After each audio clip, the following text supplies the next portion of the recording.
Bonjour enfant de Dieu et que Dieu vous bénisse. Je crois que tu te portes bien de là, tu m'écoutes aujourd'hui, que la présence et la paix de Dieu est avec toi. Encore une fois, bienvenue dans une dose de foi. J'ai encore un message de la part de Dieu que je vais partager avec vous pour vous encourager, pour vous donner une dose de foi. Aujourd'hui, je vais parler de soyez certains de Dieu. Soyez certains de Dieu. Oui. Pourquoi? Parce qu'il y aura certainement des situations de la vie qui vont s'élever, qui vont bousculer votre foi, qui vont secouer votre foi. Mais c'est dans ces moments-là que tu dois être certain que Dieu est Dieu. Et quand tu seras certain que Dieu est Dieu, Dieu est sûr de sa parole. Parce que Dieu tient à sa parole. Parce que la parole de Dieu est infaillible. Dieu, c'est un Dieu fidèle. Dieu, c'est un Dieu qui tient ses promesses, qui réalise ses promesses et qui donne à ses enfants les désirs de son cœur. C'est Dieu-là que nous servons, que je sers. C'est un Dieu, oh my, qui récompense ses enfants, qui lui fait confiance. La parole de Dieu dit que ceux qui sont confiés à l'Éternel ne seront jamais dans la confusion. Ceux qui se confient à l'Éternel ne seront jamais déçus. Alléluia. Aujourd'hui, je vais parler sur...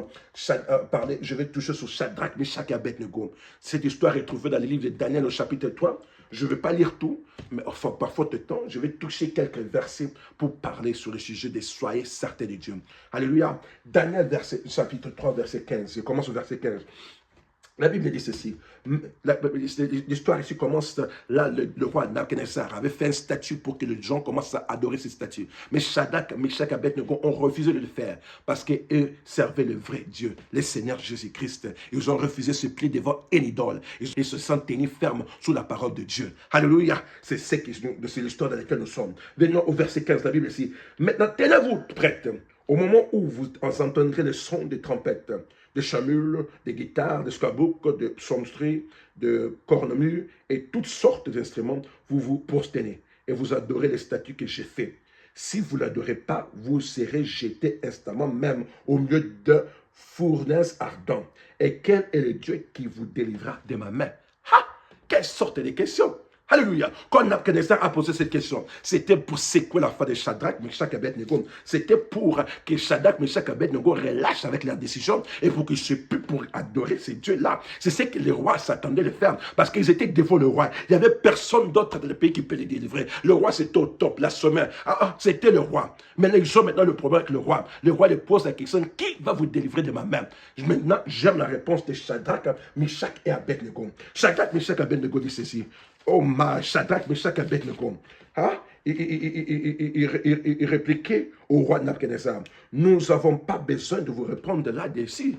Nous n'allons pas répondre. Vous savez les dieux que nous servons. Vous savez qu'on ne peut pas se plier devant ceci. Vous savez que nous, on n'adore pas des idoles. Alléluia. Voici notre Dieu, verset 17.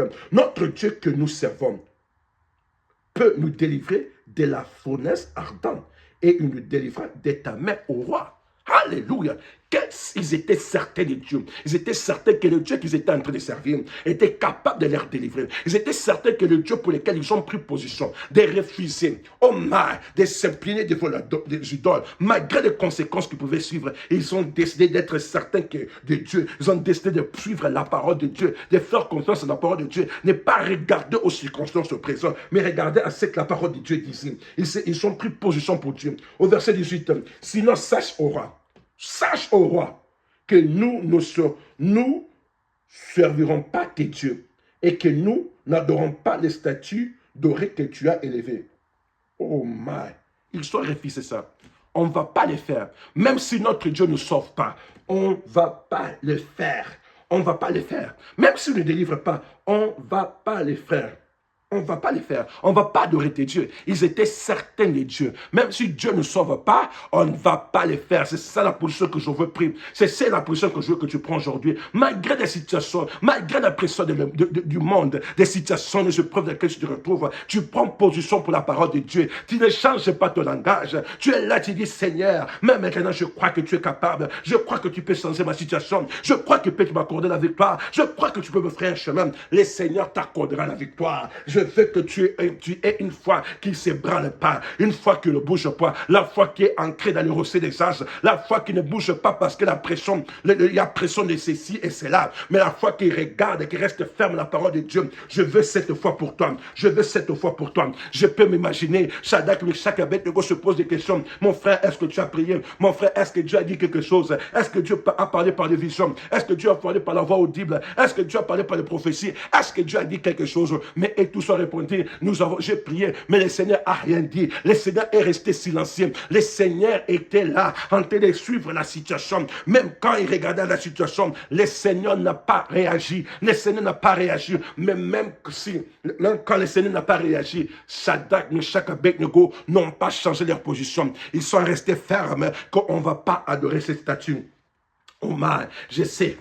Qu'est-ce que je vais dire maintenant là que tu as déjà traversé ça? Mais moi, j'ai traversé ça il y a beaucoup de fois. J'examine alors ma vie passée, retournant chaque pierre. Et quand je découvre que j'ai fait quelque chose qui était du mal, je le confesse. Disant, Seigneur Dieu, je me mettrai en régler. Et je le faisais. Puis je reviens dire, maintenant Seigneur, tu es Dieu. Tu me répondras. Je bel et bien satisfait tout ce que tu avais exigé de moi. Hein? Exigé de moi. Et chaque condition, je l'ai remplie. Et il refuse toujours de bouger. Il semble rester silencieux. C'est là où vous devez être sûr qu'il est Dieu. Ne soyez pas découragés. Non. Dans le moment que vous avez prié, vous avez arrangé tout, vous avez mis votre vie en ordre, mais vous priez, le silence reste. Vous priez, il semble comme si vous priez à l'air. Vous priez, il semble comme si tu pries au mur. C'est dans les moments-là que tu ne dois pas être découragé. C'est dans les moments-là que tu dois être certain que Dieu est Dieu. Tout ce qu'il faut, c'est que dans votre cœur, vous soyez certain de Dieu. C'est ce qui était le cas pour Shadrach, Meshach, Abednego. Même si Dieu n'avait pas réagi, même si Dieu n'avait pas parlé par les visions d'échange, ils étaient toujours certains de Dieu. Ils n'étaient pas découragés. Ils savaient là ils s'étaient nés. Ils savaient en qui ils avaient placé leur confiance. Et leur position a fait fâcher le roi. Le roi a dit, chauffez le feu cette fois. Ces gens, ils sont moins énervés. Je veux que quand ils rentrent là-bas, ils soient directement brûlés et consumés, devenant de charbon. Mais oublions que Shadrach, Meshach, Abednego servait un Dieu qui était réel, un Dieu qui était capable. Et maintenant, dans ce feu-là, quand ils sont rentrés dans le feu, les gens qui ont soufflé le feu 7 fois, ils ont été consumés. Alors je prie aujourd'hui que les gens qui complotent contre toi, les gens qui mettent des pièges pour toi et ta famille, qui tombent dans leurs propres pièges, qu'ils n'avancent pas, qu'ils ne progressent pas et qu'ils méditent le mal contre toi, qu'ils échouent au nom de Jésus-Christ. De même qu'était pour ces gens ici, qui ont chauffé le feu pour Shadrach, Meshach, Abednego, le même feu-là les a tués, que ce soit ici pour toi et tes ennemis. Maintenant, ils sont retrouvés dans le feu. Alléluia. Le roi se tient debout, il se regarde. Mais je vois 4 personnes. On n'avait pas mis 3 personnes. Et les gens disent, tout le monde dit qu'on avait mis 3 personnes. Mais comment là-bas, il y a quelqu'un qui a le visage comme le Fils de l'homme?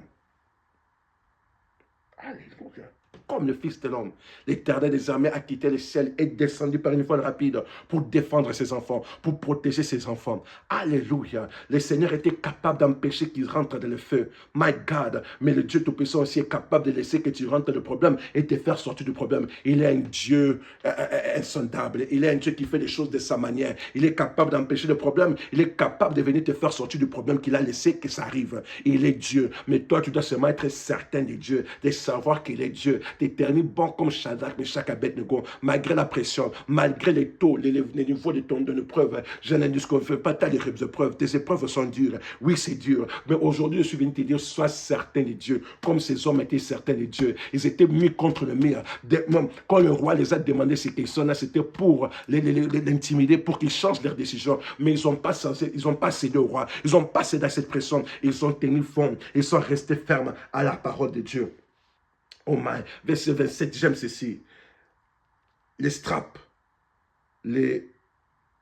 en attendant, le gouverneur, le conseiller du roi s'assemblera. Ils virent que le feu n'avait pas eu aucun pouvoir sur le corps de ces hommes. Le feu n'avait pas eu le pouvoir sur ces hommes. L'Éternel des armées était descendu. Il a mis les AC. Il a mis un air bon là pour les empêcher, un bonbon d'oxygène pour le protéger de ces feux-là. Le feu n'avait pas le pouvoir. Le feu qui était chauffé 7 fois n'avait pas le pouvoir sur ces hommes ici. J'ai dit aussi que tes problèmes n'auront pas le pouvoir sur toi. La maladie qui ronge ton corps n'aura pas de pouvoir sur toi. L'épreuve dans laquelle tu te retrouves n'aura pas de pouvoir sur toi. Au nom de Jésus-Christ, que les cheveux de leur tête ne devaient pas même être une brûlure. Aucune partie de leur corps a été brûlée. Ils n'ont pas été touchés. Que leur caleçon n'était pas endommagé et que l'odeur du feu n'était pas même... L'odeur du feu ne l'avait pas même atteints.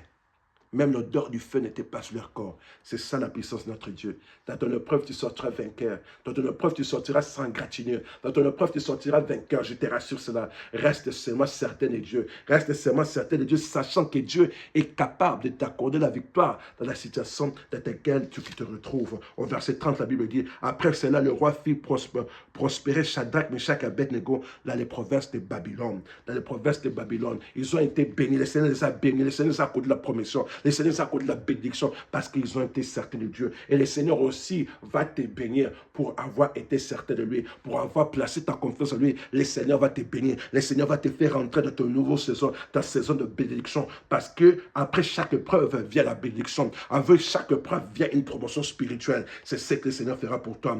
Plusieurs fois, ce problème... Le problème frappe nos maisons. C'est une bénédiction. Plusieurs fois que le problème frappe nos maisons, c'est une bénédiction qui est déguisée. Certaines personnes pourraient dire, eh bien, vous êtes malade, c'est parce que vous n'avez pas raison avec Dieu. Cela ne veut pas dire que, cela n'avait pas dit que Job avait raison avec Dieu. Il était malade, mais c'est Dieu qui avait testé. C'est Dieu qui vous teste. Vous met en épreuve pour voir ce que vous allez faire. Peut-être qu'il laisse que le médecin dise cela dans un but précis. Laisse le médecin te dire des choses dures pour voir ta réaction. Est-ce que tu vas oublier qu'il est le sauveur irremplaçable? Est-ce que tu vas oublier qu'il est le Dieu miraculeux? Est-ce que tu vas oublier qu'il a dit qu'il par se mettre ici que tu es guéri? Est-ce que tu vas oublier cela? Ou tu vas dire que le Seigneur est encore capable pour voir ce que vous ferez. Le Seigneur fait ces choses pour tester votre foi, pour voir la réaction de votre foi. Et soyez comme Shadrach, Meshach et Abednego. Quand le Seigneur teste votre foi, vous restez ferme pour être certain qu'il est Dieu. Si vous êtes seulement certain de Dieu, vous êtes sûr que Dieu guérit le malade. Oh my. Si vous êtes sûr que Dieu déverse toujours le Saint-Esprit sur son peuple, alors prenez ses promesses et tenez-la jusqu'à ce que Dieu répond. Car il répond sûrement à la prière. Amen. Dieu répond sûrement à la prière. Prions. Éternel Dieu Tout-Puissant, Créateur des cieux et de la terre, Seigneur, je te remercie pour ta parole que tu nous as permis d'écouter, Seigneur Jésus-Christ. Je prie que tu bénis ton enfant qui m'écoute en ce moment.